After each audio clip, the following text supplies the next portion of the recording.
Hey, I'm back, and I got a new project, but it's got 4 wheels, and I know that's gonna piss some of you off. I'm sorry about that.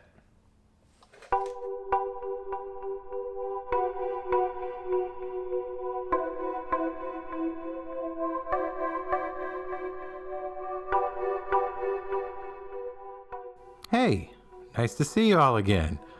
For those of you who don't know me, my name is David, and I used to make YouTube videos right here of me fixing my mopeds and various other things, but I stopped for a while. I mean, I didn't stop fixing things, I just stopped filming it. And to explain why, we're gonna have to go check in with 2023 David. Yep, that's me, grade A moron. Trying to get used to speaking to the camera again after a year, and from the looks of it, failing. Anyway, let's see what he has to say for himself. About a year ago, YouTube sent me an email saying that they were going to start putting ads in front of my videos. Even though I'm not monetized, and purposefully not monetized, that didn't matter. Google couldn't live without the 14 cents a month that my videos actually would generate as ad revenue. At the time, I had already started filming the Jag restoration. I parked the Jag on the new 2-post lift that my wife bought me because she is awesome. And I had it there for about 6 months. And anything that could be cleaned, repaired, or replaced on her was cleaned, repaired, and replaced. And now she's about as good as a 30-year-old Jag could be. When I got the email, I said, geez, nobody should have to watch a stupid commercial to watch my piece of crap videos. And it pissed me off that they were doing it, so I just stopped filming. So I finished that whole restoration, and I, filmed maybe 10% of it. Towards the end of that restoration, I started to really miss the filming. I mean, it's true, you can get a lot more done when you're not moving the camera around and talking to it like a crazy person. But I did. I started to miss the filming because the filming kept me motivated, not actually to do the work, but to do it to the best of my ability. So when I started considering the Landcruiser restoration, I said, well, I'll film it. That'll at least kind of keep me motivated. And I just don't know if I'll put it out on YouTube or not, because I don't think anybody would watch it if they have to sit through an advertisement to watch it. So if you're watching this, I guess it means that I decided to put it out. Also, if you're watching this and you saw an ad in front of it, please skip it, block it, do whatever you have to do to not watch that. But a lot of the stuff that you're going to see specifically in this episode happened a while back. So journey, if you will, with me back to the year 2021.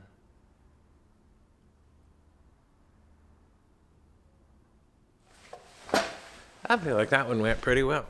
I've been looking for an FJ60 Landcruiser for a long time.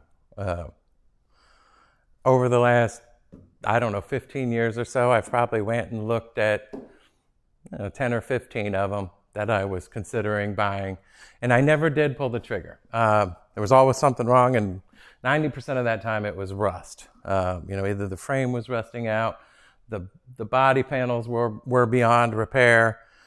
Something kept me from buying it, but I always wanted one. My whole life I've always wanted one. Last year, this one popped up for sale in Pennsylvania, about 300 miles away from me. And I looked it over and I talked with the guy and I loved it. So my son and I jumped in his van and we drove up to Pennsylvania, and I bought it and drove it home. At the same time the Jag was on the lift, my wife and I were also putting in a new kitchen and a new master bathroom. And this truck became my grocery getter to Home Depot and Lowe's. This is how we transported all the construction materials, and it worked flawlessly. My original plan was to make this the world's most comfortable FJ60. You know, I was going to redo the whole interior, so like bring it up to modern spec. I wanted to put an LS in it, you know, make the suspension all perfect. But a funny thing happened in the last 8 months of daily driving this is I fell in love. I straight fell in love with her.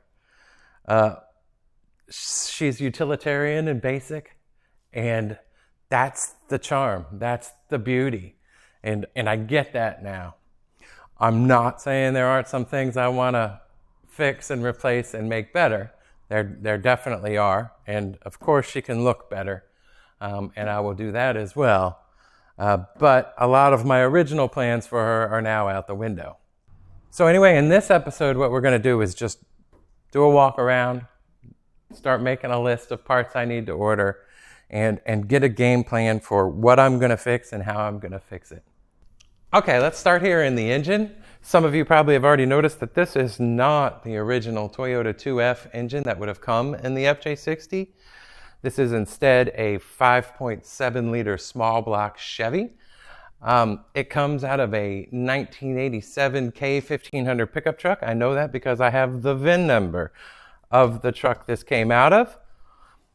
That's about all I know about it. I don't know how many miles were on it when it was pulled. I don't know who did the swap, although it's pretty messy. It's not exactly professional. It's mated to the original Toyota 4-speed transmission with a fairly expensive advanced adapters kit, which I'm probably interested in keeping. The engine, however, I'm not interested in keeping. This is a 1987 Swirlport TBI 350, which is kind of generally known as a turd of an engine, and this one is also low on compression on cylinder 3 and cylinder 8, so it's even turdier than usual. The first thing I did when I got the engine is I changed out the belts because they were squeaking, and the belts had a date of manufacture on them of October 1986, which leads me to think that they were the exact same belts that were on there from the factory, and they'd never been changed. So if they threw an engine in here without even changing the belts, who knows what else they did that I wouldn't have agreed with. I could spend some money and get this engine fairly perfect and, you know, get a respectable over 200 horsepower out of it probably, but it'd still be generally a turd of an engine. And the kind of money I would need to spend to do that, I could just go buy a later model Gen 1 Chevy 350, which are much better engines. Like late 90s, early 2000s, they had the Vortec engine, which is a fantastic engine. It would mate right up to the advanced adapter plate, and they're cheap and plentiful. So I'm on the hunt for a 5.7 liter Vortec to throw in here. The other stuff I want to do while I'm in here, you know, after I have the engine out, of course, I'm going to clean this thing up and get it looking right. I'm going to totally revamp the cooling system, put an aluminum radiator and get rid of the engine-driven fan and make electric fans, redo all the brake components, definitely clean up the wiring and make that a lot more professional because right now it's a damn rat's nest. This air conditioning system is an old R12 system. I'll update that to R134. And then there's a bunch of other little jobs that I'll be accomplishing under here, and it'll be kind of a project in itself. Okay, let's go underneath.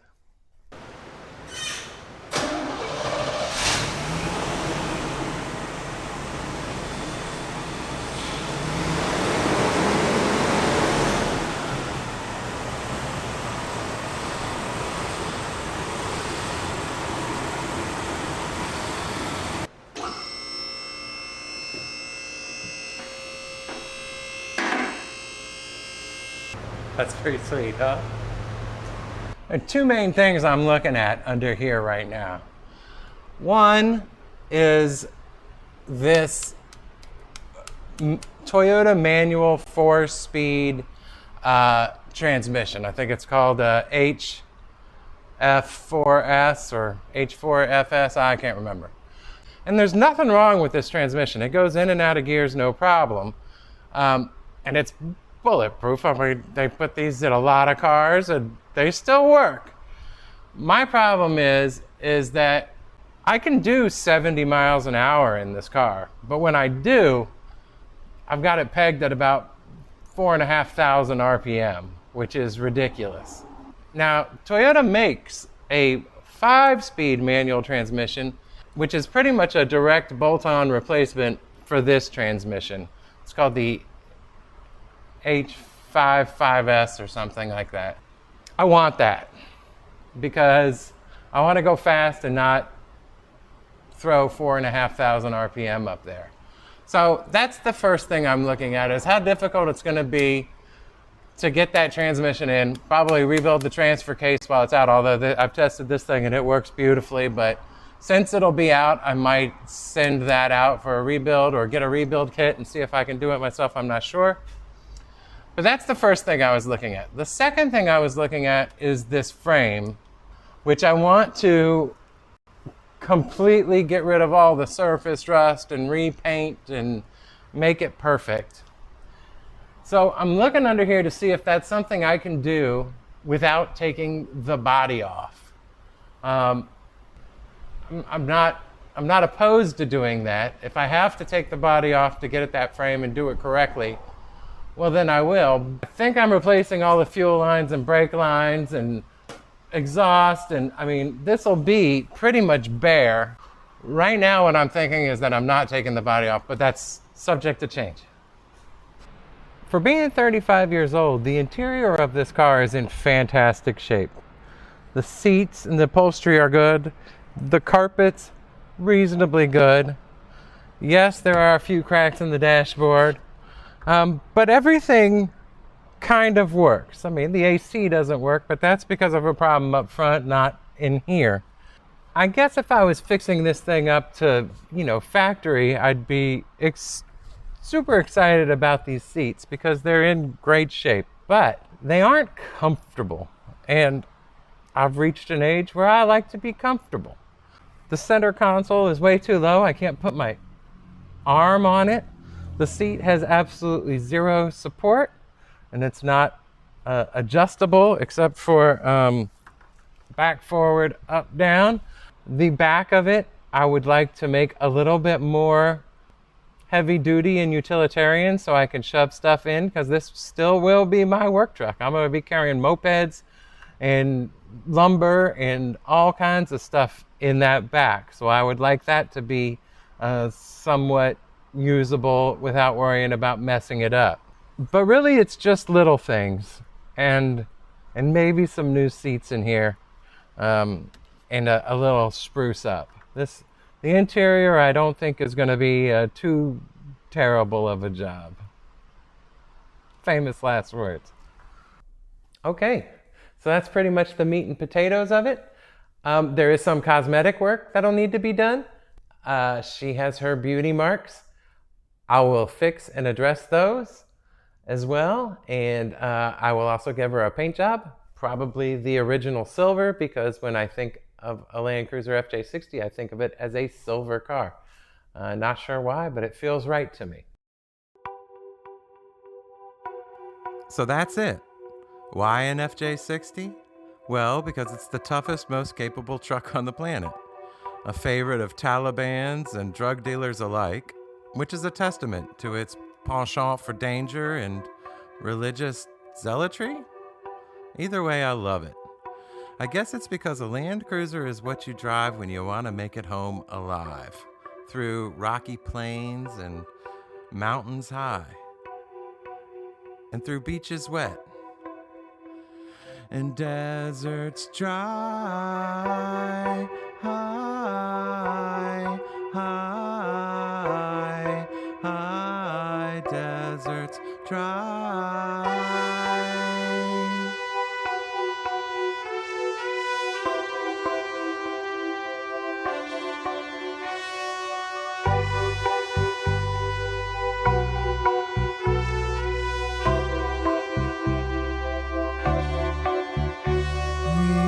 The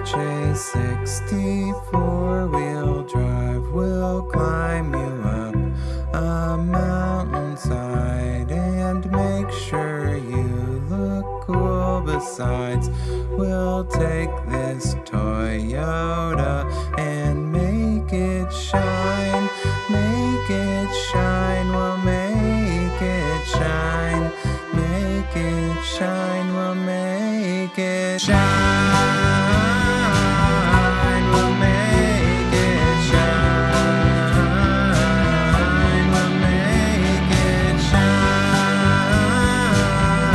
We'll make it shine. We'll make it shine. We'll make it shine. We'll make it.